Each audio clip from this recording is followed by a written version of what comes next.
त्याच्या तालात सनई सुरात छबीनं चालतो. डोंगर तटाच्या देवाच्या भेटीला भक्त हा टोलतो.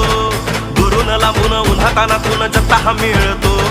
डोळ्याचं पारण फिटत असा हा सोहळा फुलतो.